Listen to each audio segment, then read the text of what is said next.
Dia maravilhoso, que atmosfera incrível. Eu amo o Natal. Eu amo. As pessoas, o mais brucutu dos homens fica gentil. Já percebeu? Você entra no supermercado, você vai na feira. Um pouquinho só que a humanidade pensa em Jesus, tudo melhora. Você imagina se nós pensássemos em Jesus todos os dias? Eu sei, pregar no Natal parece ser fácil, mas não é. Porque é uma mensagem que todo mundo já conhece. E talvez seja, junto com a Páscoa, as datas cristãs mais conhecidas. Então é desafiador trazer uma mensagem nova no Natal. Mas a verdade é que nós não precisamos do novo. Nós só precisamos rever o básico. Eu tenho certeza que tem pessoas, ainda no dia de hoje, correndo atrás de presentes. Tem pessoas lembrando que esqueceram de fazer as suas agendas. E eu tenho amigo chocolate, e nós temos costumes de dar presentes. Os hábitos dos presentes começaram com os romanos. Lá, logo depois, vieram para os germanos. E depois, diz a tradição que São Nicolau, na época de Natal, ele sempre entregava presentes a crianças carentes. E aí nós trouxemos, ao longo da história, romanos, germânicos e diz a tradição São Nicolau, essa tradição de darmos presentes. Mas na verdade a grande tradição do presente vem da própria Bíblia, que foi Mateus capítulo 2, versículo 11, quando 3 reis magos foram até onde Jesus estava. Eu quero ler com você. Ao entrarem na casa, viram um menino com Maria, sua mãe, e prostrando-se o adoraram. Então abriram seus tesouros e lhes deram presentes: ouro, incenso e mirra. Vamos orar? Deixa o Espírito Santo falar com você nesta manhã. Você vai ter um tempo todo para você. Agora não é hora de ficar pensando no peru, no tender que está no forno. Agora é hora de trazer a cabeça para cá, deixar Deus falar com você. Espírito Santo, nós precisamos de Ti. Precisamos de Ti mais do que nunca. Nós não queremos nos envolver com essa atmosfera ao ponto de nos distrair. Nós precisamos da Tua glória. Ainda no dia de hoje, o inimigo tenta destruir-nos, atacar-nos.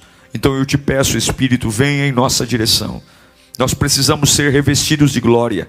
Cada lar, cada casa, cada família, cada ambiente, não importa aqueles que viajaram, que estão perto, longe, Brasil, no exterior, que a Tua presença agora os alcance, que a Tua glória venha sobre a vida deles, em nome de Jesus. Amém. Não tem muito o que fugir. Natal é presente, mas é o maior presente que alguém poderia receber. Jesus é o presente. Jesus é o presente que tira de nós a certeza da morte. Eu não tenho certeza da morte. Eu tenho certeza da vida. O máximo que eu posso fazer é me despedir desse corpo físico. Mas se esse menino Jesus nascer em mim, se eu reconhecê-lo como o único e suficiente Salvador da minha vida, eu jamais vou morrer.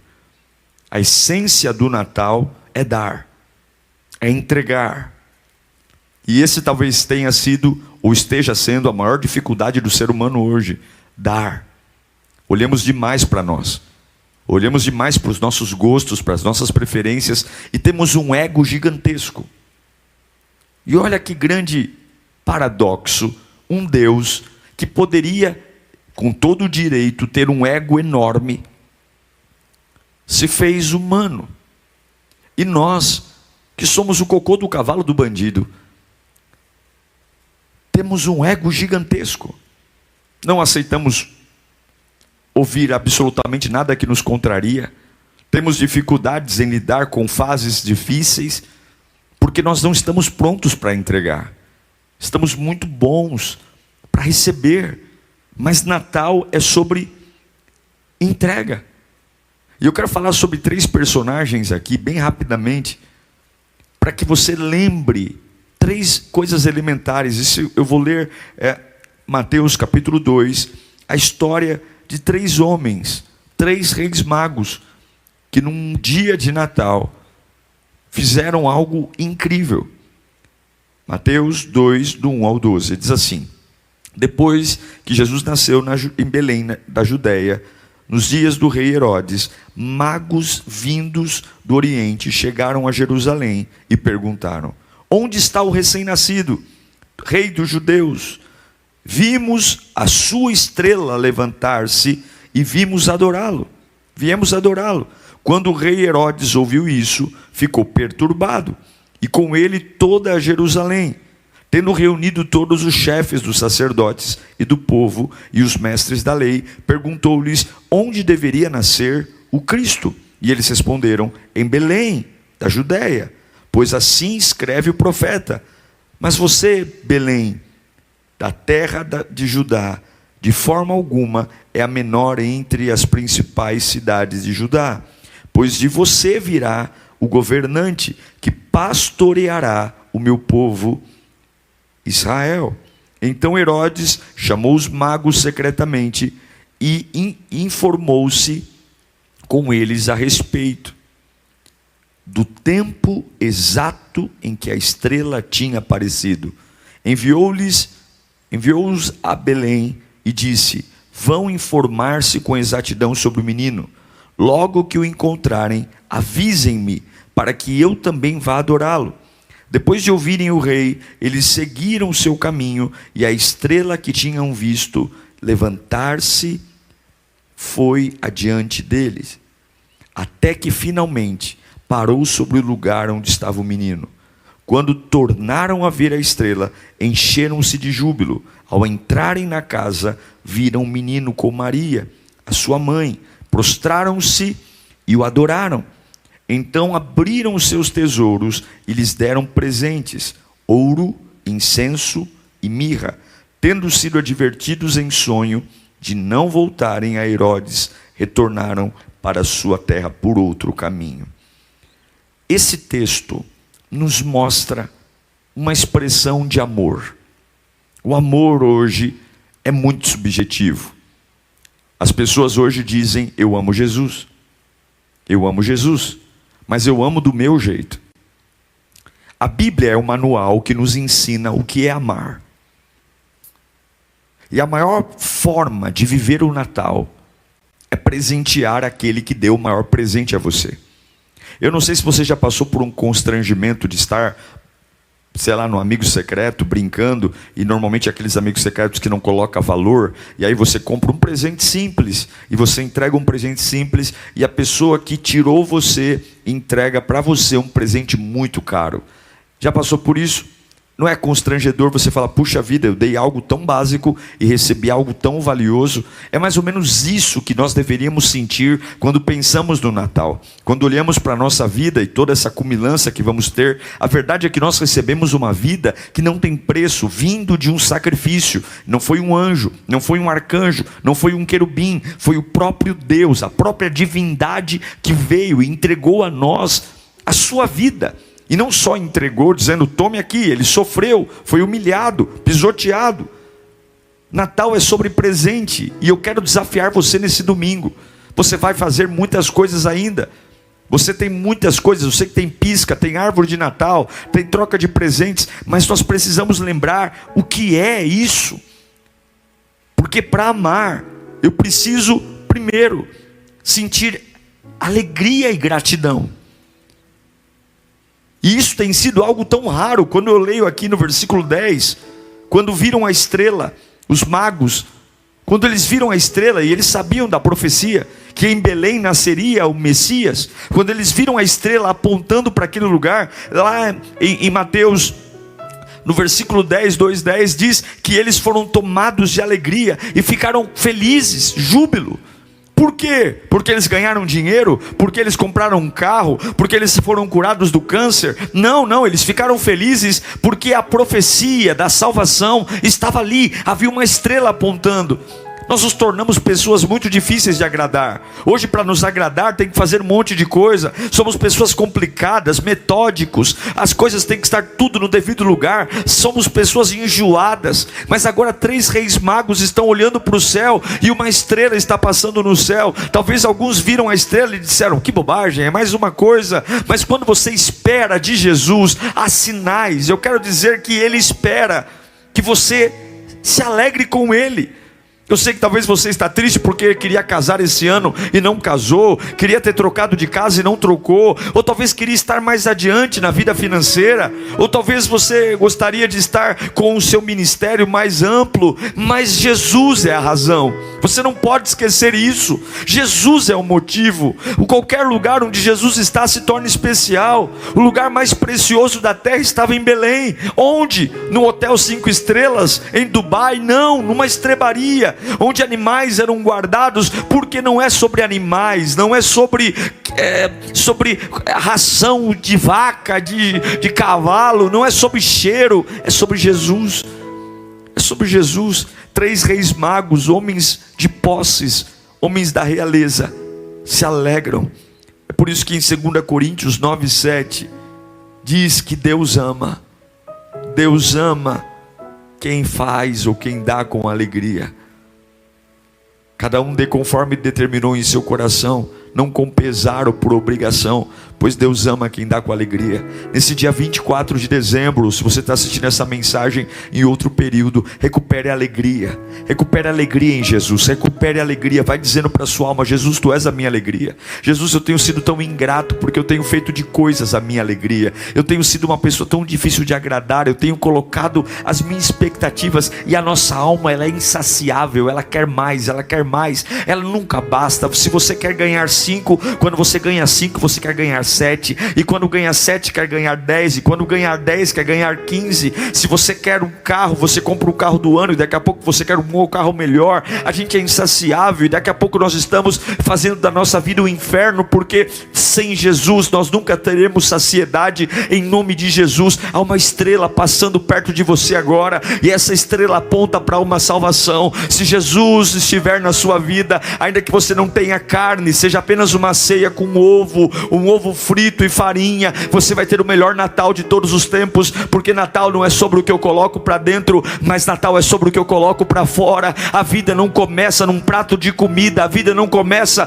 numa champanhe, a vida começa do meu interior, e Jesus vai transformar você de dentro para fora. Arranque do seu coração todo lamento, toda dor, seja como os reis magos, alegria, vida. Digite aí no chat: alegria e gratidão. Digite onde quer que você esteja: alegria e gratidão. Pare de reclamar, desmanche esse bico, pare com essa cara feia. Pare de dizer que esse ano foi perdido. Deus te sustentou até aqui. Deus cuidou de você. Deus cuidou da sua casa. Deus protegeu o seu coração. Você não enlouqueceu. Você não quebrou. Deus ama quem serve com alegria, quem faz com alegria. Eu tenho 3 reis magos com alegria. E lá no versículo 11 do capítulo 2 diz que quando eles entram na casa, quando eles encontram um menino, a primeira coisa que eles fazem, eles não dizem nada, mas eles dobram o seu joelho, eles prostrando-se, adoram. O primeiro presente que você dá a Jesus é a alegria. É a alegria de dizer que não é um peso servi-lo, não é um peso estar diante dele. Você não está aqui obrigado, você não está aqui porque está doente, você está aqui porque o ama. E ainda que ele não faça nada que você pediu, ainda assim eu estou feliz. E segundo é adorar. Adorar é me prostrar. Essa adoração no grego é o proskineu, é jogar-se ao chão. 3 reis magos colocando a cara no chão, diante de uma estrebaria, de uma criança. Porque não era sobre a criança, era sobre o que estava na criança. Algumas vezes Deus se faz pequeno para testar a nossa fé. Algumas vezes Deus se permite ser embalado em pequenos pacotes, só para saber se o volume das coisas muda a nossa fé. Numa geração tão acostumada com luzes, câmeras, shows, superação, tecnologia, algumas vezes Deus se embala em pacotes pequenos para saber se a voz dele torna-se menos importante para nós quando nós não vivemos uma vida tão impactante. Nem sempre Jesus vai se mostrar a você como olhos de fogo, com cabelos brancos, saltando sobre os montes. Algumas vezes a salvação pode estar em pacotes pequenos, tão pequenos como um pouquinho de carne de um bebê no colo de uma mãe. E você precisa ser capaz de adorá-lo quando ele é entronizado em glória e majestade, mas também quando ele está do tamanho de uma criança. Algumas vezes ele se torna pequeno, só para saber se você consegue ser fiel em fases que aparentemente você está em desvantagem, você está em minoria. Eles se dobram diante de um rei que não tem coroa, que não tem túnica, que não tem talheres de ouro, que não tem um cálice com vinho nobre. Eles se dobram diante de um rei que está num berço de uma manjedoura, filho de um carpinteiro e de uma adolescente assustada, que não tem nem lugar decente para fazer o parto. Mas eles se dobram, porque eu não preciso de um ambiente perfeito para reconhecer quando Jesus está. Você pode morar numa comunidade, você pode estar me assistindo dentro de um presídio, você pode no dia de hoje ter acabado de discutir com alguém, e talvez o diabo está dizendo: está vendo, você é um desgraçado, porque se Deus te amasse, Ele te daria um palácio. Se Deus te amasse, as coisas aconteceriam de uma forma brilhante. E talvez tudo que você tenha é um Jesus desse tamanhinho dentro de uma manjedoura. Você é capaz de adorá-lo quando as coisas não cheiram bem. Você é capaz de adorá-lo e dizer: eu te amo, Jesus, tu és o Deus da minha vida, mesmo quando o conforto não está aí. Eles se ajoelharam e adoraram. Qualquer um iria dizer: esses três aqui não passam de 3 pés rapados. Vocês são homens nobres. Você está se ajoelhando diante de uma criança que acabou de nascer sem eira e sem beira. Mas eu reconheço a presença de Jesus nos piores momentos. O maior presente que você pode dar a Deus é reconhecer sua grandeza, mesmo quando não tem nenhuma grandeza aparente. É reconhecer o seu poder, mesmo quando não há nenhum poder aparente. É reconhecer a sua santidade, quando não há nenhuma santidade aparente. Tudo uma bagunça, tudo estranho, mas eu sei quem Ele é. Eu sei quem Ele é. Eu não posso esquecer quem Ele é. Talvez eu estou numa UTI agora, assistindo e dizendo: esse é o pior Natal da minha vida, porque nós estamos dentro de um hospital, mas Jesus está aí também. Talvez você está dizendo: pastor, hoje a minha diabetes está estourada, eu estou muito mal, eu passei o dia inteiro, fui ao hospital, vim no pronto-socorro, mas Jesus está aí também. Talvez você discutiu com um familiar, descobriu uma traição, descobriu que alguém está falando mal de você, descobriu uma perseguição e você diz: estragaram o meu dia. Não deixe a simplicidade, não deixe a pobreza, não deixe as coisas que estão fazendo, não deixe Herodes tirar de você o maior presente que há. Jesus Cristo está aí. Adore-o, adore-o, adore-o. Se você não tem nada para dizer, diga glória a Deus. Se você não tem nada para dizer, diga: eu te amo, Jesus. Se você não tem nada para dizer, diga que Ele é a sua vida. Se você não tem nada de bom para contar, diga que você viverá para Ele eternamente, porque Ele é o Rei, Ele é o Senhor. Escreva no chat, escreva: eu vou presenteá-lo com a minha adoração.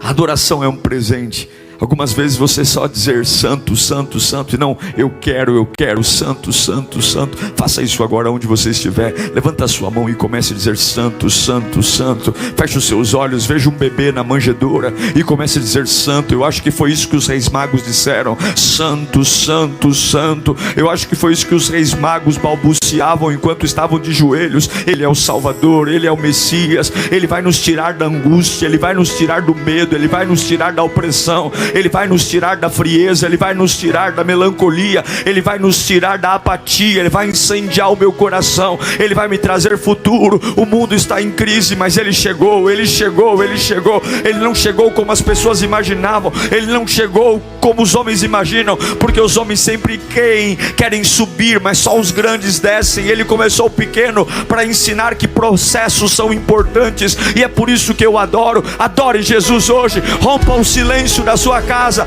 rompa o silêncio do seu coração, tire o lamento, perdoe quem você tem que perdoar, perdoe, não deixe nada e ninguém estragar esse dia. Jesus é o nosso Natal. E aí Em terceiro lugar, em primeiro, eles são alegrados por verem a estrela. Em segundo, eles adoram. E em terceiro, eles oferecem o melhor. Eles dão o melhor. No versículo 11 de Mateus 2 diz que eles abrem o cofre e eles oferecem presentes. Eles abriram seus tesouros e lhe deram presentes: ouro, incenso e mirra. O ouro, eles reconhecem a realeza de Jesus. Jesus é rei. O incenso, eles reconhecem que Jesus é o profeta. E a mirra, eles reconhecem que Jesus é o sacerdote. Ele é o nosso rei, ele é o nosso profeta, ele é o nosso sacerdote. Escreva no chat: rei, profeta, sacerdote.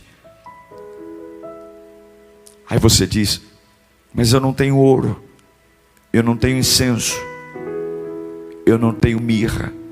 Mas você tem o seu tempo. Quanto do seu tempo você pode oferecer para Jesus? Você tem seus talentos. O quanto dos seus dons e dos seus talentos você oferece a Ele? Você tem seus tesouros. O quanto você consegue ser generoso? Em Romanos capítulo 12, versículo 1, o apóstolo Paulo diz: portanto, irmãos, rogo pelas misericórdias de Deus que se ofereçam em sacrifício vivo, santo e agradável a Deus, e este é o culto racional, a disposição de servir. Eu acho lindo quando eu leio os reis magos dizendo: aonde vocês vão? Nós vimos a estrela, nós vimos a estrela e viemos adorá-lo.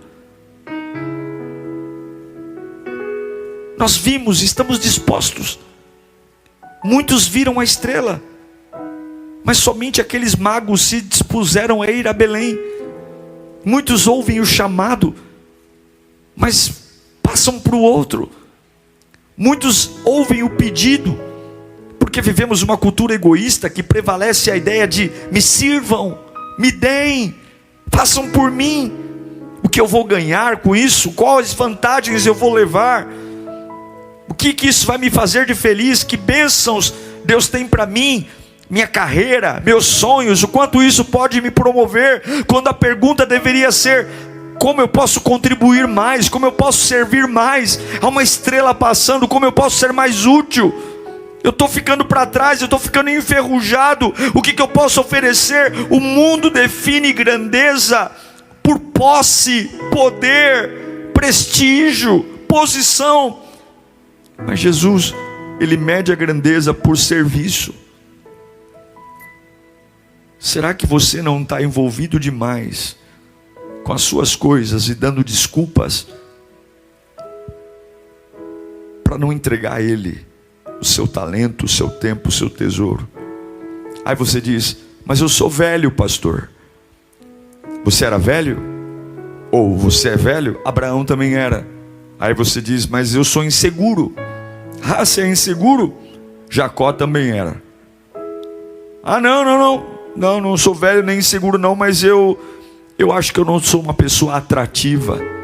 Eu não tenho muita beleza, não sei, meu porte não é legal. Lia não tinha nenhum atrativo. Aí você pode dizer: mas eu fui maltratado pela minha família, eu fui abandonado por pessoas que deveriam me amar. Ah, é? José também foi traído pelos seus irmãos, vendido como escravo. Aí você pode dizer: não, mas eu tenho deficiência física, eu sou um gago, eu sou surdo, eu sou mudo. Ué, Moisés era gago. Moisés disse que era pesado em língua e foi o maior libertador de todos os tempos. Ou talvez você diz: não, pastor, mas eu sou pobre, eu não tenho condições de fazer uma grande faculdade, eu não tenho condições de... até queria ajudar, mas eu sou muito limitado. E você conhece alguém mais pobre do que Gideão na Bíblia? A família dele era a mais pobre de Manassés, e ele era o mais novo da casa. Ah, não, pastor, o meu problema é porque eu sou imoral, o meu passado me condena. E Raabe, que era uma prostituta, e entrou na galeria. Ah não, pastor, mas eu tenho todo tipo de problema familiar, problema no casamento, problema com meus filhos, eu tenho erros. E Davi, que foi chamado homem segundo o coração de Deus, e ainda assim foi um homem problemático.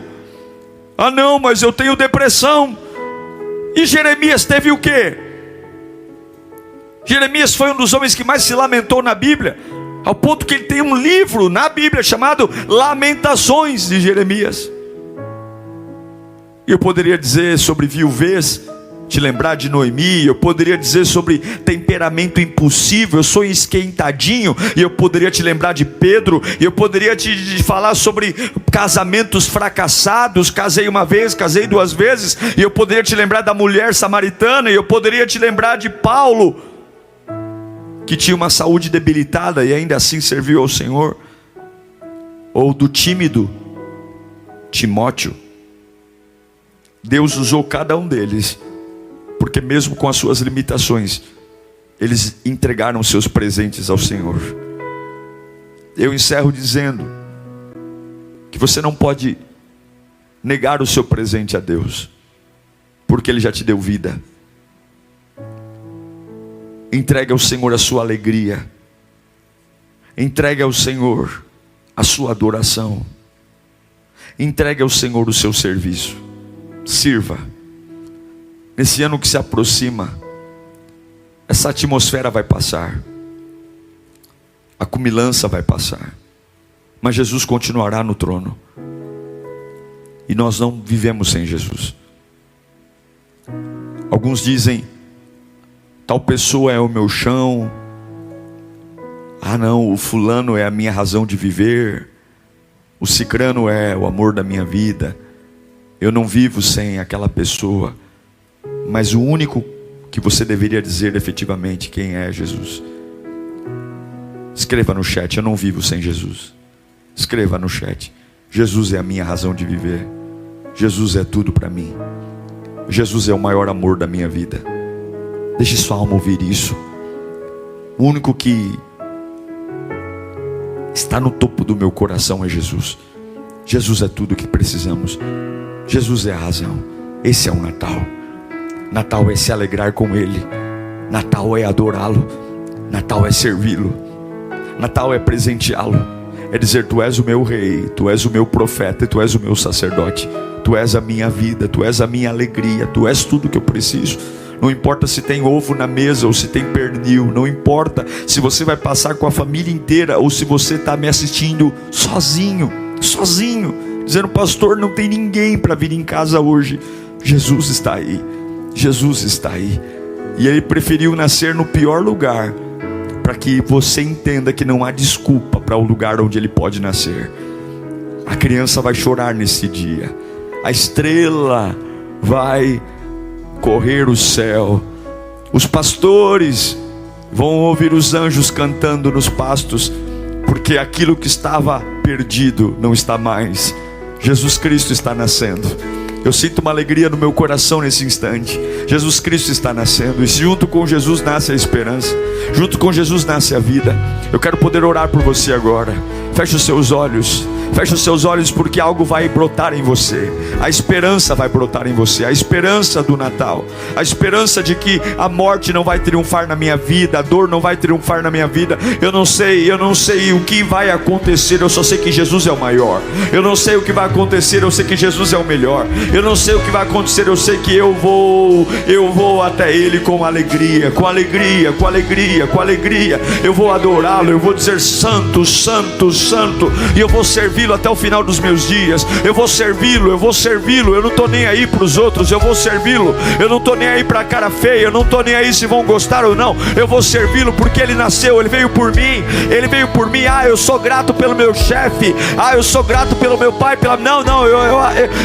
Obrigado pessoas que de alguma forma me ajudaram em algum momento, mas a minha gratidão é para Ele. Ele fez tudo, Ele entregou tudo, Ele é tudo. É Jesus, Pai, eu oro por cada cada lar agora, cada lar que foi tomado, Pai, tomado pela tristeza, pela incredulidade. Ah, meu Deus, quantas desculpas por não te servirem, quantas desculpas por estarem distantes de ti. Ó Deus, nós agora nos alegramos. Eu profetizo alegria nesse lar, nesse domingo de Natal. Eu profetizo alegria, alegria que vai ser muito além das condições financeiras, uma alegria que transborda de dentro para a alma. Chega de viver mascarado, chega de viver de forma fajuta, chega de viver de aparência. Chega, eu quero uma alegria que transforme. Eu quero fazer de Jesus a minha maior alegria. Eu quero fazer de Jesus o meu maior presente. Jesus é a minha alegria. Receba alegria na tua alma. Receba alegria que embriaga o teu espírito. Receba alegria que te faça voltar a sorrir. E alguns vão dizer: por que você está sorrindo? E você não tem nada para sorrir. Você vai dizer: eu tenho tudo para sorrir. Eu tenho Jesus. Jesus é o motivo do meu sorriso. Jesus é o motivo porque eu não vou morrer, eu não vou quebrar, eu não serei destruído. Ele é a minha esperança, Ele é o meu presente. Jesus é a minha alegria. Jesus vai se alegrando. Receba alegria. Vai recebendo alegria. Receba alegria. As pessoas não vão entender porque a garagem está vazia. As pessoas não vão entender porque o saldo da conta é o mesmo. Ninguém vai entender porque talvez o tumor está aí, mas dentro da estrebaria, no lugar mais simples, no lugar mais improvável, o Rei dos Reis está aí.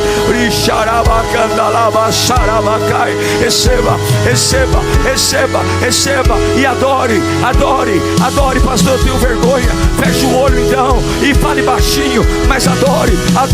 É adorando que a porta abre, é adorando que o inimigo cai por terra, é adorando que eu recupero a minha identidade, é adorando que os medos vão embora, é adorando que eu volto a ser quem eu sou. Eu não sou contador, eu não sou pedreiro, eu não sou advogado, eu não sou empresário, eu não sou pai, eu não sou mãe, eu sou filho de Deus. Eu não vou deixar uma ocupação do mundo me dar um nome, eu não vou dizer um cargo da minha família me dar um nome. Eu sou filho de Deus e eu adoro meu Pai, eu adoro meu Pai, eu adoro. Elogie Ele, elogie Ele, elogie. Maravilhoso, conselheiro, Deus forte, Pai da eternidade, príncipe da paz, Emanuel, Deus conosco, Deus da minha salvação. Enquanto eu viver, eu viverei para ti. Enquanto eu viver, viverei para te servir. O Senhor é tudo que eu preciso, o Senhor é tudo que eu tenho, o Senhor é tudo, e eu vou servi-lo. Assuma o seu compromisso de servi-lo agora. Assuma. Você que está meio desmaiado aí, você que está sem fazer nada, você que está aí magoadinho, feridinho, você que está fazendo greve, tolo, você está perdendo tempo, porque não é nada melhor do que servir ao Rei. Não é nada melhor do que abrir o meu tesouro e dizer: está aqui, Senhor, o meu melhor tempo, está aqui, Senhor, o meu melhor louvor, está aqui, Senhor, a minha melhor adoração, está aqui, Senhor, a minha melhor oração. Se é para orar, eu vou orar rasgando o peito. Se é para cantar, eu vou cantar rasgando o peito. Se é para servir, eu vou servir com tudo, porque eu vou abrir o meu tesouro. Eu não vou jogar uma esmola, eu vou abrir o meu tesouro. Eu não vou jogar uma esmola, eu vou abrir o meu tesouro. Abra o seu tesouro. Deixa a sua casa ser tomada da glória de Deus. Deixa a tua casa, aumenta o volume da TV, aumenta o volume da TV. Deixa a tua casa ser tomada da glória de Deus. Isso é Natal, isso é Natal, isso é Natal. Natal não é arroz, Natal não é pernil, Natal é vida, Natal é esperança, Natal é fôlego de vida, Natal é a certeza que tudo vai ficar bem, porque eu não sou filho de chocadeira, eu sou filho de Deus.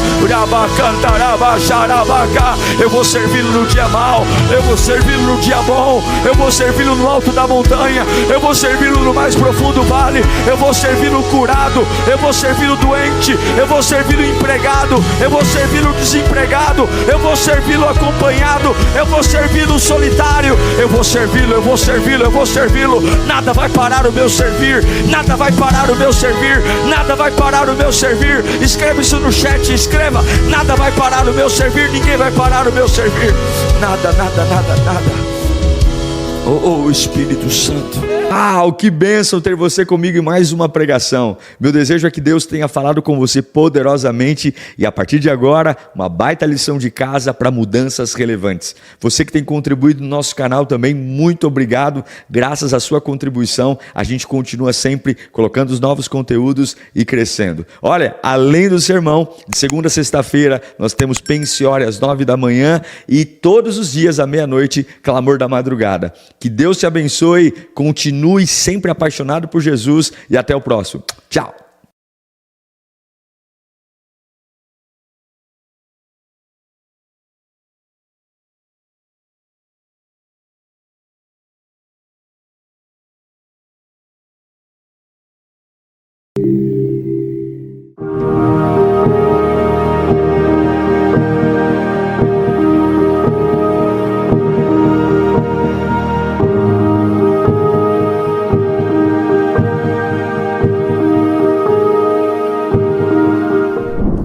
Vamos ouvir a palavra, meus irmãos. Você que está online com a gente, que você possa ser pego pela palavra de Deus e que Deus te alcance onde quer que você esteja.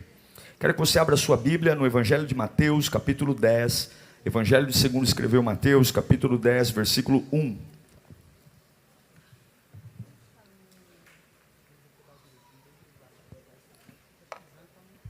Eu vou ler alguns versículos, serão 18 versículos, mas eu espero que você não perca e não cochile na cadeira, tá bom? Tudo bem, meus irmãos? Vocês estão aí, não? Então vamos lá, Evangelho segundo escreveu Mateus, capítulo 10, verso 1, vamos do 1 ao 18. Então Jesus chamou os seus 12 discípulos e deu-lhes autoridade para quê? Expulsar espíritos imundos e curar todas as doenças e enfermidades. Esses são os nomes dos 12 apóstolos. O primeiro, Simão, chamado Pedro; André, o seu irmão; Tiago, filho de Zebedeu; João, o seu irmão; Filipe e Bartolomeu; Tomé, Mateus, o publicano; Tiago, filho de Alfeu; e Tadeu; Simão, o zelote; Judas Iscariotes, que o traiu. Jesus enviou os 12 com as seguintes instruções.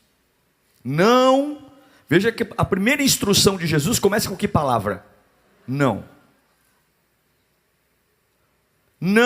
se dirijam aos gentios, nem entrem em nenhuma cidade dos samaritanos. Antes, dirijam-se às ovelhas perdidas de Israel. Por onde forem, preguem esta mensagem.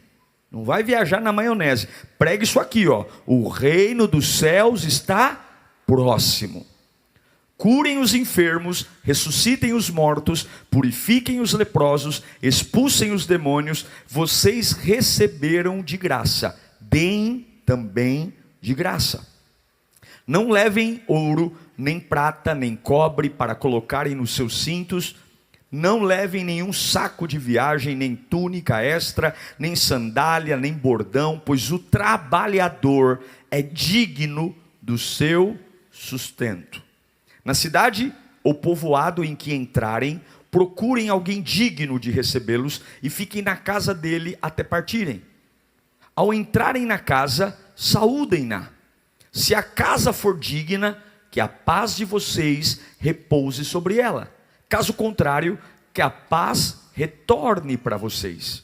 Se alguém não os receber, nem ouvir as suas palavras, saiam daquela casa ou cidade e sacudam o quê? A poeira dos pés. Em verdade lhes digo que no dia do juízo haverá mais tolerância para a terra de Sodoma e Gomorra do que para aquela cidade. Preste atenção. Eu os envio como ovelhas no meio de lobos. Portanto, sejam prudentes como as serpentes e inocentes como as pombas. Tenham cuidado, pois os homens os entregarão aos tribunais e os açoitarão nas sinagogas deles. Por minha causa, vocês serão levados à presença de governadores e de reis, como testemunho a eles e aos gentios. Feche os seus olhos. Senhor, fala conosco. Nós não estamos aqui por diversão. A gente precisa tanto te ouvir, Pai. Desmonta as nossas ideias. Rega o meu coração com a tua palavra. Limpa a minha mente, Senhor. Renova as minhas forças. Acende a chama na minha alma. Preciso me sentir amparado. O Senhor conhece minhas necessidades, coisas que nem sequer eu comentei com alguém, mas o Senhor sonda o meu coração. Então fala comigo, Senhor. Fala comigo, em nome de Jesus. Eu aprendi que nós sempre temos que estar preparados para tudo. Porque exatamente aquilo pelo qual você não está preparado, é ali que o diabo vai tentar te destruir. Quando você diz, olha, eu aguento tudo, menos isso. É muito provável que você vai dizer como Jó disse: aquilo que eu mais temia me sobreveio, e aquilo que eu receava me aconteceu. É por isso que nós não podemos ter caixas pretas. Não podemos ter áreas da nossa vida intocáveis pela presença de Deus. Coisas que nós jogamos para baixo do tapete. Porque para cada pressão que você enfrenta, para cada estresse que você enfrenta, você tem que ter uma resposta. Não pode ter nada na sua vida que, se você passar, você diz: acabou. Jesus está chamando 12 homens para algo incrível, algo que eles nunca imaginaram viver. Jesus os chamou, eles largaram tudo, largaram suas famílias, suas profissões, largaram sua rotina para seguir um homem sem eira e nem beira, filho do Zé, o carpinteiro, que com 30 anos começa o seu ministério propagando, instalar um novo reino. Eles largam tudo e vão seguir Jesus.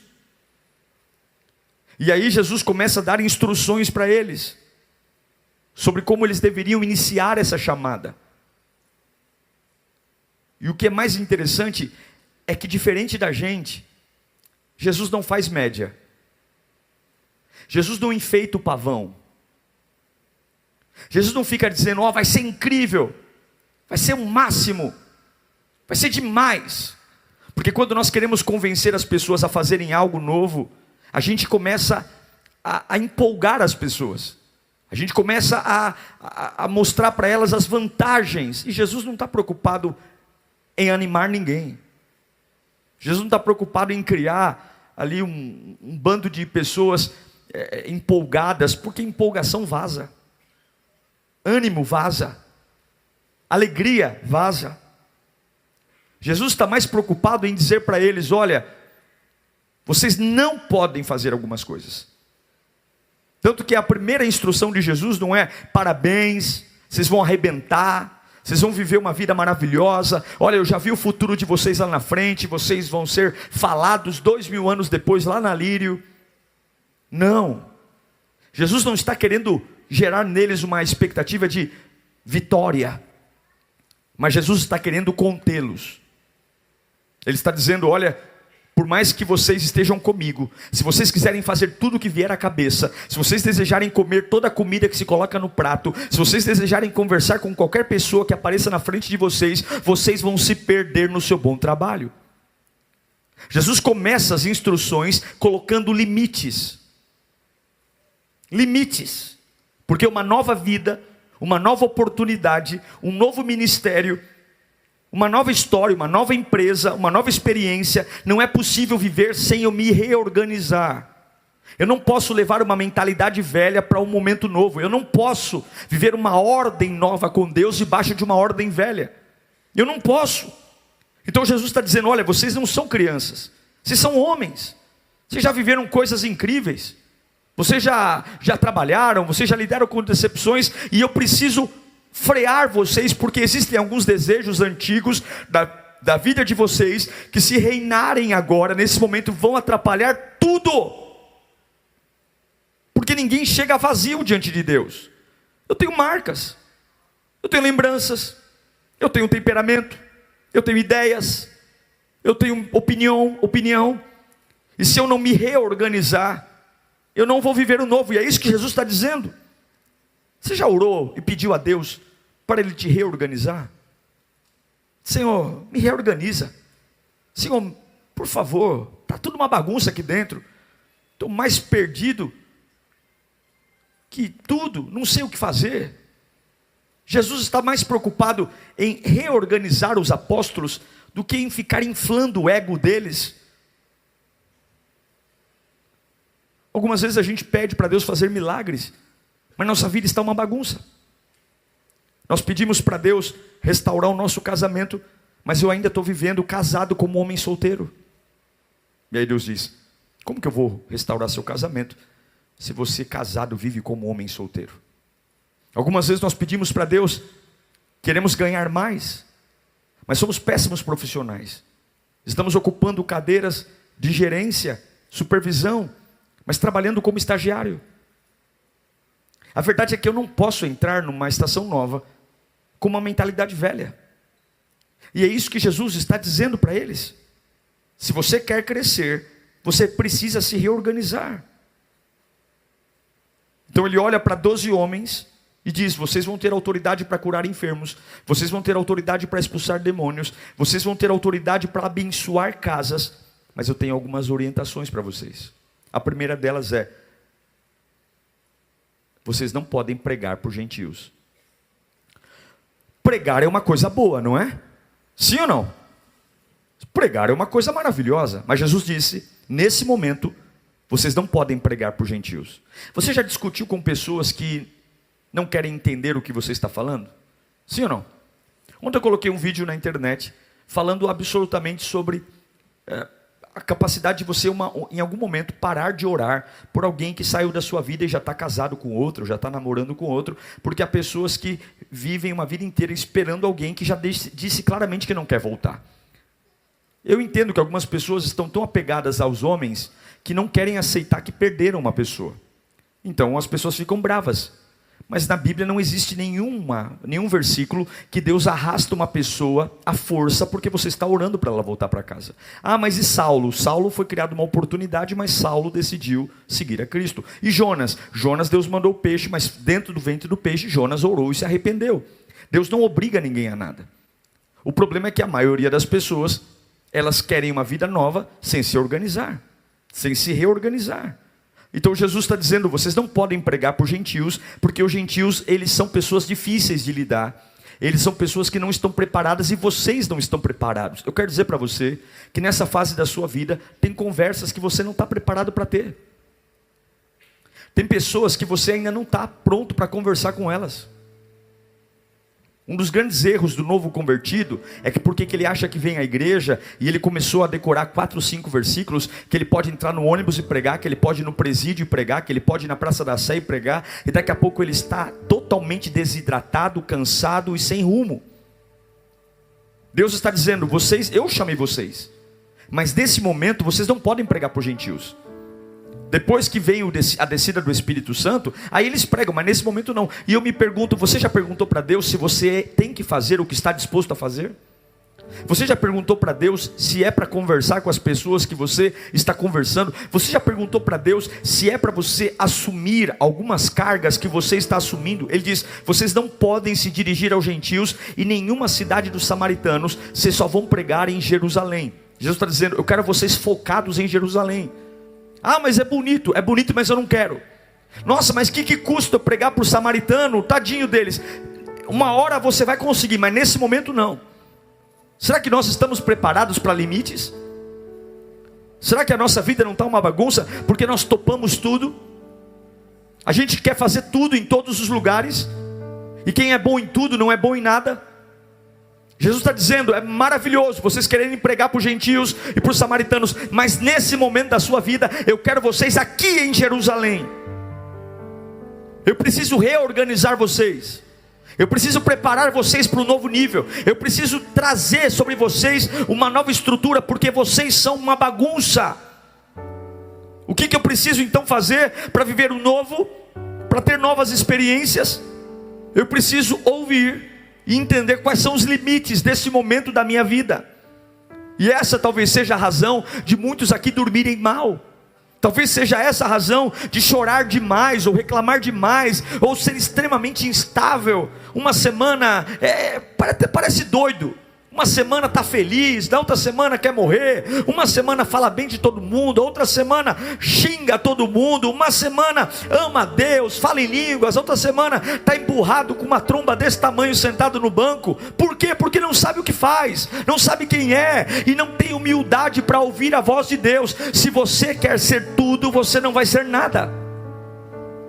Se você acha que pode tudo nessa estação da sua vida, você está enganado, porque o adversário da sua alma, ele não descansa até o ponto de sangrar você com uma hemorragia espiritual tão poderosa. E não subestime o ataque do diabo. Ele pode simplesmente apagar sua vontade de orar, apagar sua vontade de servir a Deus, tão grave, que você pode entrar dentro de uma igreja como essa e se sentir um peixe fora d'água. Como eu já ouvi muitas pessoas me procurarem dizer: nossa pastor, eu me sinto estranho na igreja, eu cresci aqui, congreguei aqui, fiz minha família aqui, mas eu me sinto totalmente deslocado, eu não consigo orar, eu não consigo cantar, eu não ouço a palavra, eu não consigo entender. Por quê? Porque você só consegue viver quando você foca. Foco. É isso que Jesus está dizendo para eles. O diabo vai vir com tudo, porque vocês são pescadores, publicanos. Eu não escolhi vocês por currículo, eu escolhi vocês por coração. O diabo sabe o podre de vocês, o diabo conhece o passado de vocês, o diabo sabe o temperamento de vocês. Então nesse momento da vida de vocês, vocês têm que ter foco. A mensagem que eu estou pregando aqui hoje tem um esboço. Por que ela tem um esboço? Para eu não ficar viajando na maionese aqui. Eu tenho que ter um foco quando eu prego. Eu tenho que ter um foco, eu tenho que ter um objetivo. Ninguém ouve alguém que não tem foco. Um pai que não tem foco não cria seus filhos direito. Uma mãe que não tem foco não cuida de sua casa e de sua família direito. Um pastor que não tem foco, ele vai fazer as vontades de todo mundo e ficar apagando incêndios desnecessários o tempo todo. Um profissional que não tem foco não consegue terminar sua rotina e depois fica dizendo que é azarado, que não tem vida. Não existe relevância onde não há foco. Ninguém ouve quem não foca. Ninguém respeita quem não foca. Ninguém observa. Quem não foca fala tudo sem propriedade. Quem não foca vive de palavras soltas. Nem ele mesmo leva a sério. É como ir no mercado com um pedaço de papel na mão, anotando alguns alimentos diversos, mas sem nenhum tipo de organização na lista. E aí você corre na fileira de produto de limpeza, depois corre onde tem fruta, depois corre lá onde tem massa, e depois corre, ao invés de passar corredor a corredor e dizer: eu vou ter um foco, eu escrevo tudo de forma aleatória. Escute, se você não se organizar nessa etapa da sua vida, você vai perder tudo que poderia receber. Essa é a preocupação de Jesus. Vocês não podem pregar para os gentios, vocês não podem pregar para os samaritanos. Não.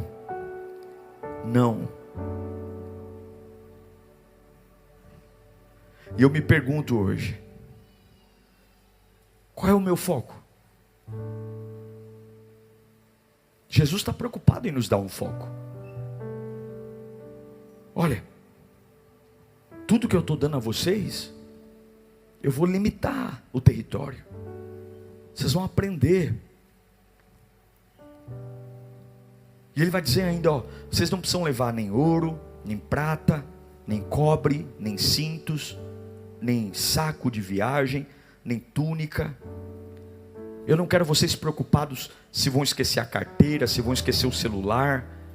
Imagine no meio da missão, alguém esqueceu a carteira na última casa, e o camarada tem que parar de pregar o evangelho para ir buscar a carteira, e não achados e perdidos. Jesus disse: vocês não precisam levar nada, vocês só precisam seguir as minhas instruções.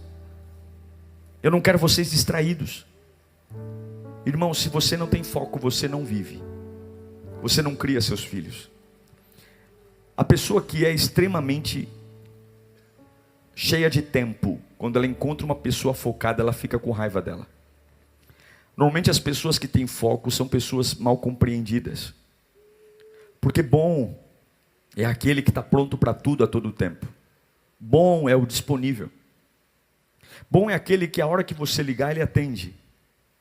Bom é aquele que tem tempo livre. Agora, quando você começa a ter foco e ter organização, e você, para ter foco e organização, você começa a ser seletivo, as pessoas olham para você e falam assim: nossa, ele é enjoado, ele é ruim, nossa, eu convido ele para tudo, ele não pode, nossa, eu sempre saímos para ir para tal lugar, para ir para o shopping, para tal lugar, agora ele não pode.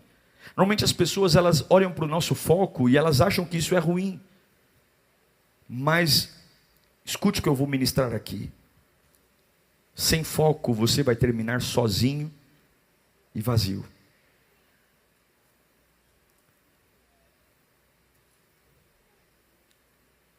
Sem foco, você vai terminar sozinho e vazio. E pior do que não ter foco, é ter o foco errado. Eu amo vocês.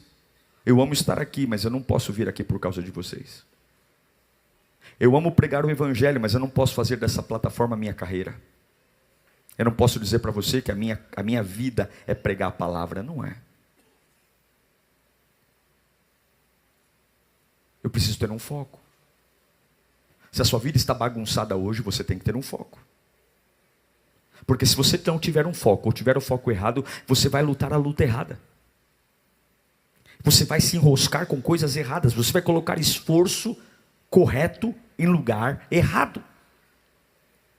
Você vai passar uma semana inteira exausto, como alguém que arrancou uma árvore uma árvore cheia de raízes de um buraco, e vai olhar para si mesmo e dizer: eu não cheguei a lugar nenhum.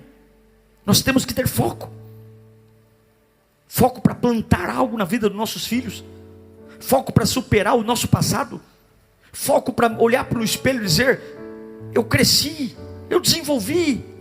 Foco para atacar os demônios que estão perturbando a nossa mente. Foco para conhecer as nossas fraquezas. Foco para saber as manias que eu tenho, que algumas vezes eu normalizei e me deixam longe da vontade de Deus. Foco para entender que é muito bom aquilo que meu pai e minha mãe deixaram para mim, mas eu preciso deixar um legado para os meus filhos.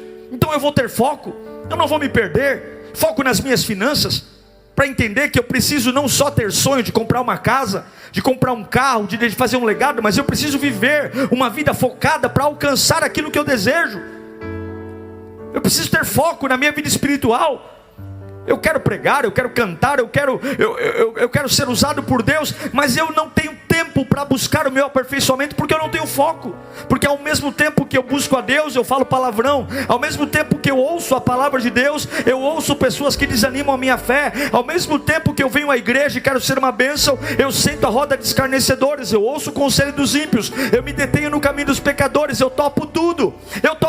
Qualquer mensagem que chega, eu caio, eu me irrito com tudo. Eu não sei frear os meus impulsos. Alguma coisa me desagrada, eu não tenho foco, porque aquele que tem foco diz: mostrar descontentamento nessa estação da minha vida vai trazer uma atenção que eu não devo, vai me fazer falar de um assunto que eu não devo. Mas não, eu arrumo uma tromba de elefante e faço bico e faço greve, porque eu preciso o tempo todo que tudo na minha vida funcione. Escute, a Bíblia nunca prometeu para você que tudo vai funcionar. Ele sempre prometeu que estaria com você. Ele disse: olha, ainda que você ande no vale de sombras e morte. Vale de sombras e morte é o pior lugar para estar. Vale de sombras e morte é o pior lugar para estar. Mas se eu lembrar que Deus está comigo, eu não vou ser alguém que vai ficar discutindo com chacais, com leões, com ursos, com lobos. Eu passo pelos vales da sombra da morte, dando glória a Deus, porque seja no alto da montanha, no mais profundo vale, o Senhor está comigo. Nessa estação da sua vida, você precisa ter foco. Ao invés de nós plantarmos em Deus, ao invés de construirmos uma vida no altar, nós estamos preocupados com a opinião dos outros. Escute aqui, você não é obrigado a se responsabilizar pelo que as pessoas entendem do que você fala. Você não é obrigado a se responsabilizar pelo que as pessoas sentem do que você faz. Você é obrigado a se responsabilizar pelo que você faz. Se eu, diante de Deus, tenho a consciência que aquilo que eu fiz é puro, é honesto e tem boa intenção, não é problema meu se aqueles que veem o que eu faço falam que aquilo que eu fiz foi com má fé, que aquilo que eu fiz foi com motivação errada. Cada um vai prestar conta a Deus do que fala e do que diz e do que pensa. O problema é que hoje existe um grande número de pessoas que vive para administrar a opinião dos outros a seu respeito. Você acorda querendo provar para aquele camarada que te odeia que ele não precisa te odiar. Você acorda querendo fazer as pazes com o inimigo. E tem pessoas que você pode estar pintado de ouro e elas nunca vão olhar para você com respeito. Você pode fazer toda a boa ação, você nunca vai valer nada para ela. Ela pode dizer, você é ruim, você não me dá carona. Aí você vai dar carona, ela vai dizer, tá bom, ele me deu carona, mas ele não ligou o ar-condicionado, aquele mão de vaca. Aí você vai ligar o ar-condicionado e vai dizer, tá vendo, ele me deu carona, ligou o ar-condicionado, mas não quis ligar o rádio para me entreter. Aí você liga o rádio, aí vai dizer, ele me deu carona, ele ligou o ar-condicionado, ele ligou o rádio, mas ele passou com tudo na lombada de propósito para eu bater a cabeça no teto. A verdade é que você vai passar a vida inteira atendendo cada capricho dessa pessoa e nunca vai ser suficiente. E é por isso que você tem que entender, algumas vezes o diabo planta alguém do seu lado só para consumir aquilo que você deveria entregar para Deus, só para toda energia que deveria ser para você rasgar o coração no culto e deitar no chão e dizer, Pai, o Senhor é a minha alegria, o Senhor é a minha força, o Senhor é o meu sustento. Aí você chega na igreja com a língua para fora, com uma cara de tonto, totalmente injustiçado, pedindo apoio das pessoas. Alguém me socorre, eu estou quase desmaiando. Por quê? Porque entregou tudo para homem, quando deveria entregar para Deus. Você tem que ter foco, foco, foco, foco. Você precisa de foco. Foco.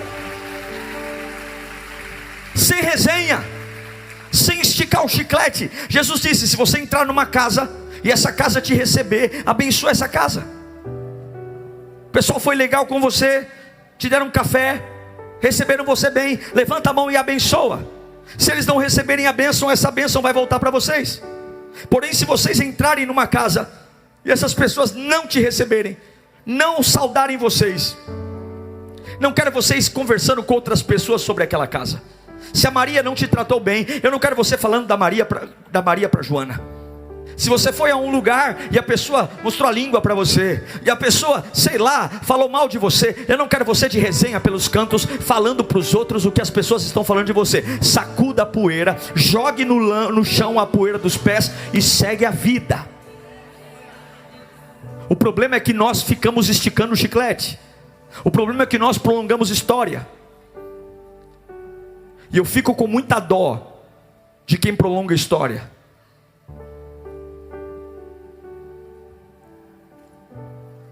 Há uma igreja que fazia parte da nossa igreja. Decidiram romper com a gente. Já fazem 7 anos. Se você perguntar para eles, tudo que aconteceu na vida deles é culpa minha. Eles estão há 7 anos na mesma. E eles estão na mesma porque eles acham que eu sou o culpado por tudo que aconteceu com eles. Eles não conseguiram construir nada nesse período. E a ladainha continua. Porque ao invés de focar naquilo que Deus tem para eles, eles escolheram ser uma vítima. E o tempo passa. E nada acontece e nada vai acontecer. Porque você não pode andar em frente olhando para trás. Se você olhar para frente olhando para trás, você tropeça e cai. Quanto de poeira tem no seu pé hoje? Quão empoeiradas estão suas calças? Quão empoeirada está a sua vida? Quão sujo você está? Será que se nós sacudíssemos a calça hoje, será que nós espirraríamos de tanta poeira? Porque ao invés de tentarmos corrigir nossa vida, a gente fica tentando falar da vida dos outros. Porque ao invés de buscar a Deus, eu fico tentando amar alguém que já olhou na minha cara e falou assim, ó, eu não te quero. A gente tinha que ter um pouquinho de dignidade, não é? Eu não sou narcisista e eu não prego o ego de ninguém. Mas eu acho que existe uma diferença entre ser bom e ser bobo. A pessoa olha na minha cara e diz assim, eu não te quero. Aí eu digo assim, ela está possuída pelo diabo. Não é ela que está falando, é o diabo. Tome vergonha, irmão. O diabo só atua onde a pessoa dá legalidade. A gente prefere acreditar que a pessoa é um príncipe encantado e está possuído pelo diabo, do que entender que é um safado sem vergonha que não te quer. Se você não entender que nesse momento da sua vida você precisa de foco, você vai sucumbir.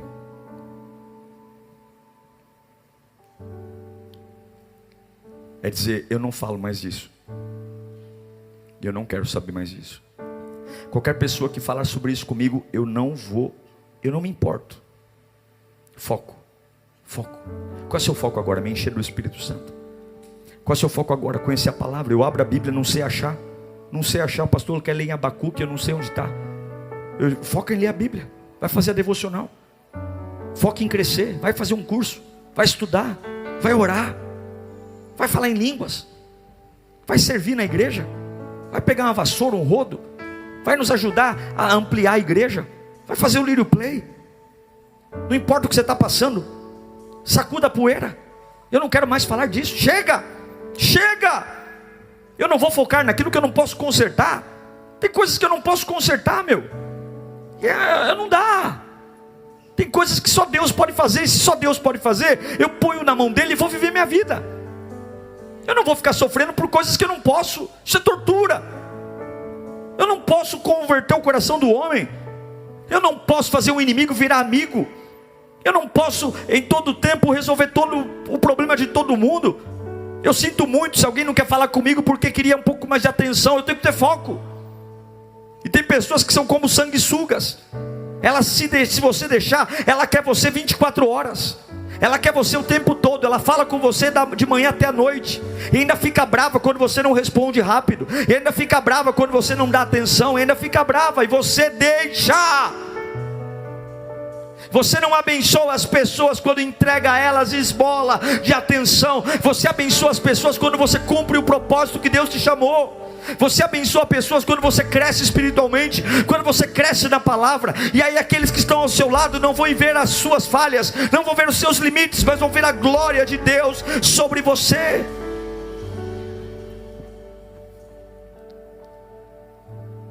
Eu quero dizer que você não tem a mínima noção do quanto você é forte quando está focado.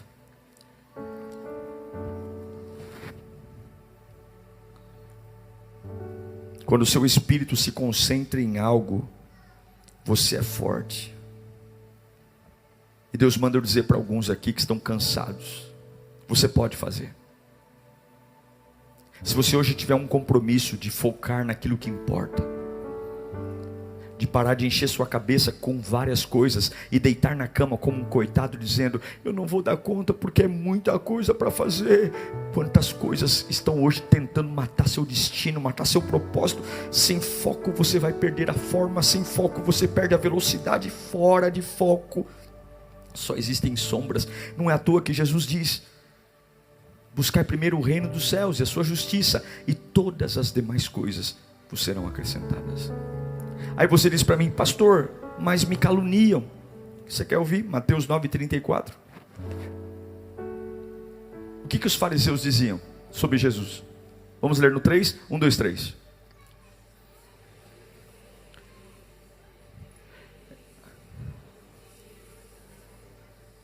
Estão olhando para Jesus dizendo assim: ó, o espírito que faz ele expulsar demônio é demônio. Pergunto para você: quantas noites você acha que Jesus deixou de dormir? Quantas reuniões Jesus fez sobre isso? Com quantas pessoas ele foi falar sobre isso? Ele apenas cita o que os homens falavam dele. Você não prova quem é falando, você prova quem é fazendo. A Bíblia diz que a árvore é reconhecida pelo fruto. É o fruto. É o fruto que potencializa você. Então foque. Eu vou para Jerusalém. Eu vou me levantar. Eu vou fazer o que Deus mandou eu fazer. Eu vou fazer como Paulo em Filipenses 4:12. Eu sei o que é passar necessidade. Eu sei o que é ter fartura. Aprendi a passar por toda e qualquer situação, seja bem alimentado, seja com fome, tendo muito ou passando necessidade. Por quê? Tudo posso naquele que me fortalece. Eu não vou deixar o meu ego roubar o meu foco. Eu não vou deixar as pessoas roubarem o meu foco. Eu não vou deixar as pessoas me distraírem. Eu não preciso de mais dinheiro. Eu não preciso ser mais atraente. Eu não preciso ser mais inteligente. Nesta estação da minha vida, eu preciso de foco. Deus está mandando dizer para alguns aqui: você só precisa de foco. Você só precisa pedir a Deus que Ele derrame sobre você uma unção, onde você vai se permanecer firme naquilo que Ele colocou na sua mão, sem se distrair, concentrado. Não não importa a velocidade, apenas esteja concentrado. Deus quer ver você orando mais, Deus quer ver você focado mais, Deus quer ver você santificando mais, Deus quer ver você descendo na presença dEle. E aí você diz: mas pastor, eu sou tão cobrado, deixe que cobrem, porque o teu sustento vem de Deus, a sua vida vem de Deus. Assim como um mordomo que confia, é confiado da casa, Deus confiou coisas a você, e Ele quer que você foque, não importa o quanto você esteja passando, foque nele, observe Ele. Quanto estresse hoje poderia ser eliminado se você focasse? Algumas vezes a gente não consegue nem orar, estamos tão perturbados, a gente começa a oração e daqui a pouco os nossos pensamentos começam a pensar em coisas aleatórias e já paramos de orar.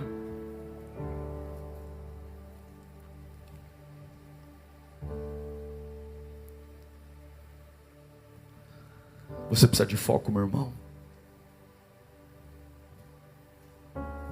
Vão te chamar de ruim, vão te chamar de exibido, vão dizer que você mudou, e aí você vai dizer: realmente eu mudei, eu aprendi a priorizar o que é importante. Que bênção ter você comigo em mais uma pregação. Meu desejo é que Deus tenha falado com você poderosamente e a partir de agora, uma baita lição de casa para mudanças relevantes. Você que tem contribuído no nosso canal também, muito obrigado. Graças à sua contribuição, a gente continua sempre colocando os novos conteúdos e crescendo. Olha, além do sermão, de segunda a sexta-feira, nós temos Pensiore às 9 da manhã e todos os dias à meia-noite, Clamor da Madrugada. Que Deus te abençoe, continue sempre apaixonado por Jesus e até o próximo. Tchau!